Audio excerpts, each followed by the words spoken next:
everyone. Welcome back to our YouTube channel, Becoming a ROS Developer.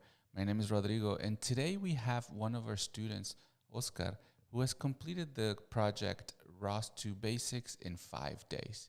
And at the end of this online course we offer, there is a project that you must take, you must complete and present in order to get one of our certificates. And the interesting part about this project that is implemented in one of our real robots here at the Construct. So we're excited to see this project today. So hello, Oscar. How are you? Hey, Rodrigo, how are you?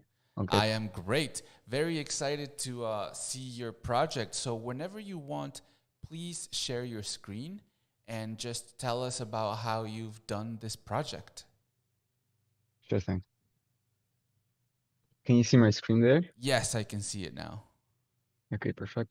So to start with, the project is composed of three stages. The first one is to make the robot follow the wall.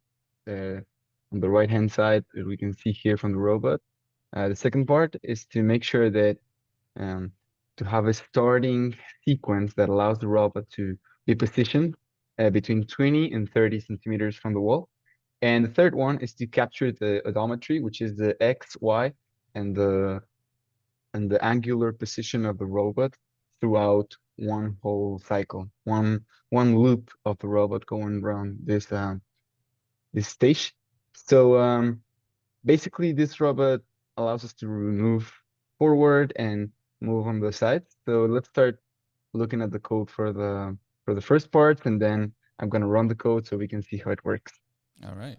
Um, So for the WFollower, what I did is to have my main code down here, which I called WFollower.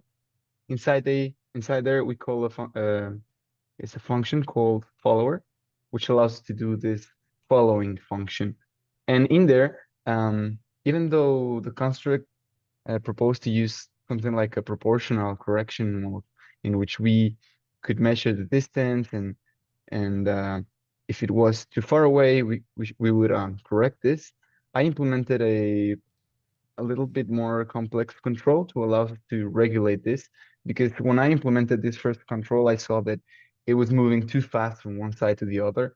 Mm. So I first tried decreasing the angular changes between this. However, it was still shifting, so I changed to the proportional control, and then I added a derivative control in order to have a PD controller that allows us to regulate the rebound of this change in angular velocity. So here we can observe that I implemented a lot of log info, in general logs to know what is going on with the robot. So we can see here some log info.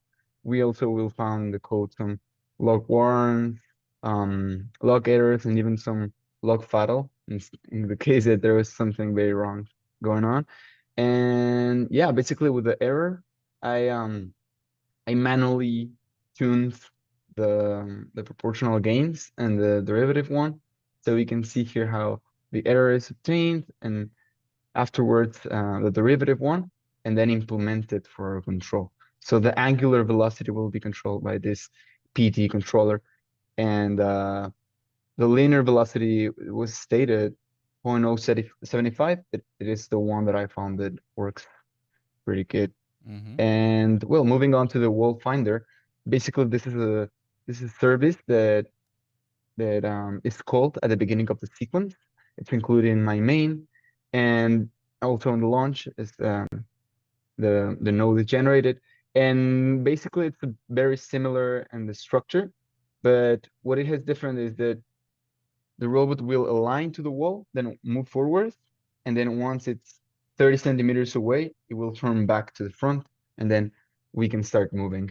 And the way that I did this was implementing some tolerance in the way that it moves backward, because I found that sometimes when it was moving to the front, I implemented something like a proportional control as well, that if it was moving too far away, it would come back. But sometimes it would stay there for too long, Mm. trying to find the correct position. So I added some tolerance there. Um, yeah, that's basically it. And finally, for the odometry recorder, we can extract the X and Y position. I did a little bit of research trying to figure out the way to capture the theta position. I used the function from TensorFlow transformations to take the Euler orientations into quaternions and then extract the theta. It was probably I just overcomplicated myself, but this is the way that I found it that works well. And for calculating the distance, I also used um yeah, I calculated the distance from one point to the other. One problem that I found when solving this is that sometimes I would start measuring the distance right from the beginning of the sequence. So since I was trying to check when one loop was completed, sometimes it would say, "Oh, it already completed one loop because the starting position is already the last one." So I added a condition that it would have to at least move for 1 meter before trying to check if the loop is completed. This was done because at the beginning I couldn't debug the reason why um, I would run the code and then get the result like right away, like get the full odometry. I couldn't understand, and the answer was basically that it was just checking the starting position and the ending one, and it was basically the same one. So let me show the way that this works. Yeah. Let's. Here we have the robot at HQ, the construct, and when running the main, the 3 nodes will be generated. As I said, a lot of luck are printed. It That's a already good started thing. recording.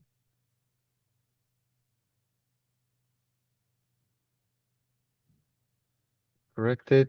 And okay, it's moving. I don't know if something okay. Kind of lost connection, but I think it's Yeah, the back. camera lags a little bit sometimes, but Something's it started a little bit off, but let's see if it corrects now.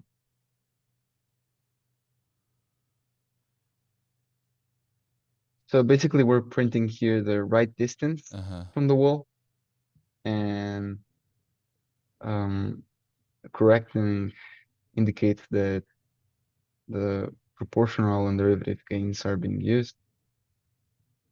It's trying to stay at 25 centimeters away from the wall. I'm sorry, RD is right distance. Right distance, yes. Okay. And FD is the front distance. Uh, It will appear once the front wall is identified. very nice. Very smooth because of that controller. I like that.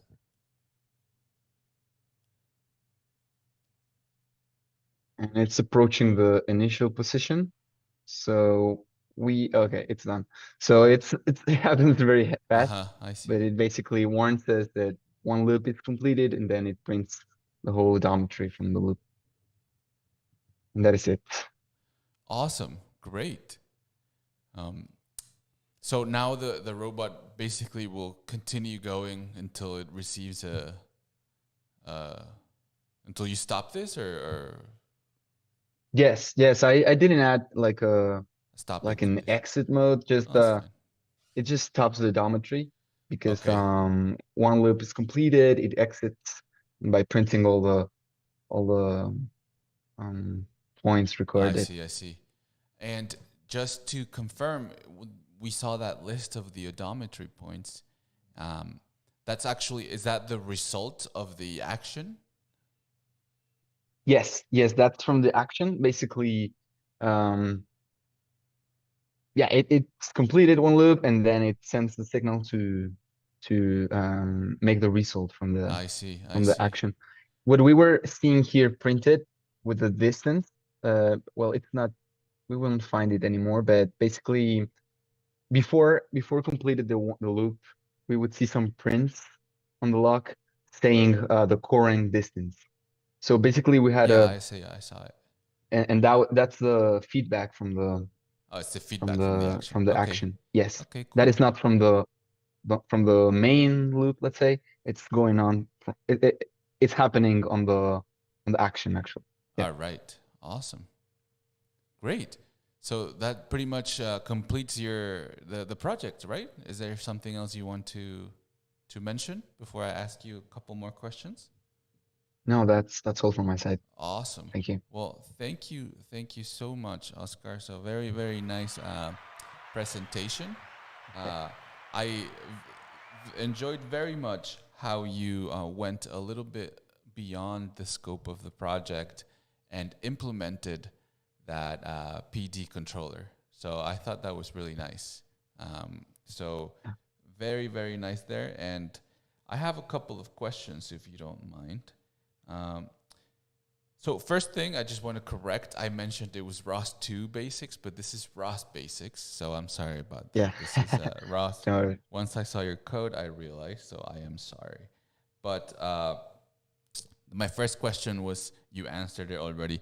How did you know these constants for your controller, right? Because I want to sort of, to people who are watching this controller implementation is sort of a great tool you can use for most robots, differential drive robots, that can replace something like what we asked for in the project, which is a bunch of if-else statements, right? So could you really quickly just very simply explain how this PD controller works? And you mentioned you apply it on the angular velocity, and you leave the linear velocity constant. But what is the main idea of this PD controller? How is it sending these variable angular velocities? sure. So basically what we do, it's measure the error Uh from huh. the desired position, from the desired distance from the wall to the current one. And from the error, based on that we can know, basically we measure how far are we, how big is the error from the desired position. And from that we basically make a multiplication from the with a value, with a constant, multiplied with the error, and that's what tries to correct the position of the robot. So this is a proportional side. From the derivative, we basically take the derivative from the current error with the previous, and we do the same. We multiply it with a by a constant, and then um, use this to multiply to the angular velocity. And yeah, it's pretty standard controller from control engineering, but basically we could improve it by including an integral control. So transforming it into a fuller PID controller.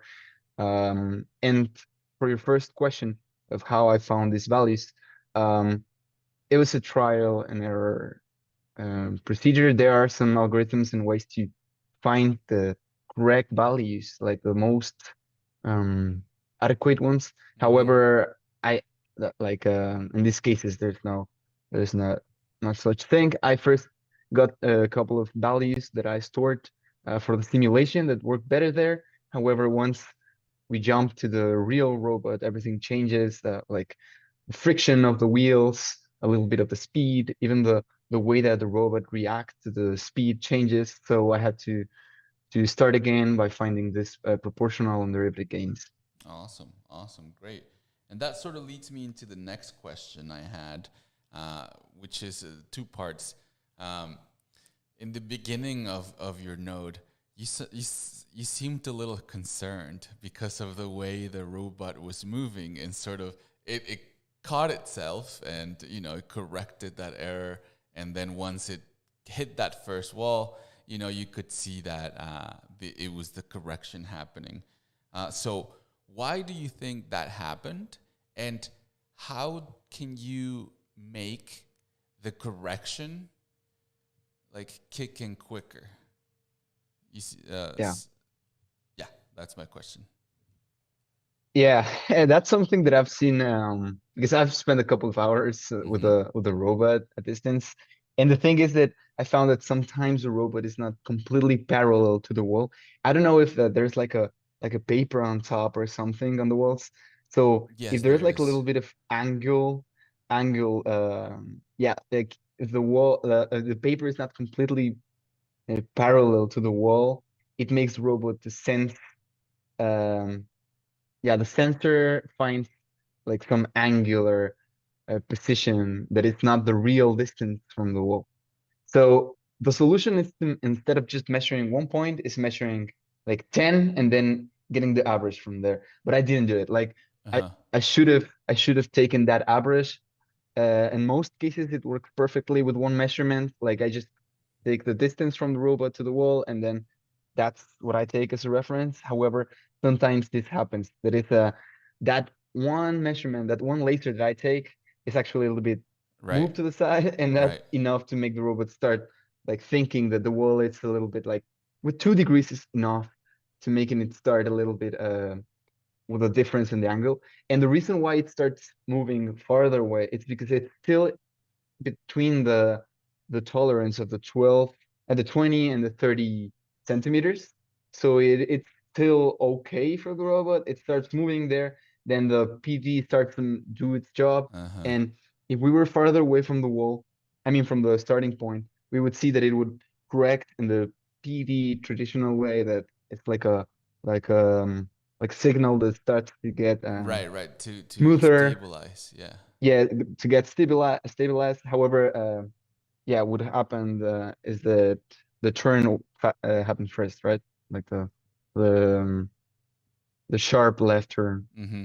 Mm-hmm. Yeah, I think that's pretty much that would explain it, right? Because and actually, you using that controller probably even helped the like if you had a bunch of ifs else statements with just one value uh, in your in the program. I think maybe that would have caught an exception and not work because it would be an infinite value.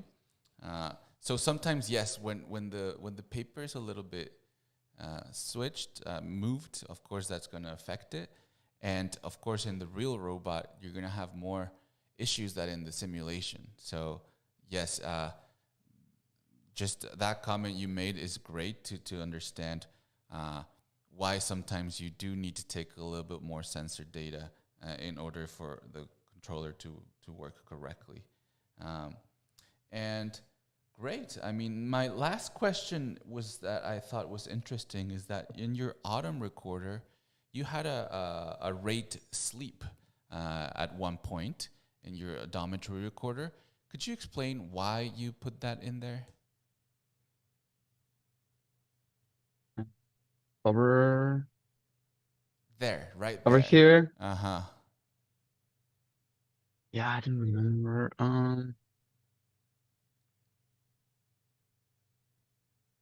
Oh yeah, because it was it's right after the.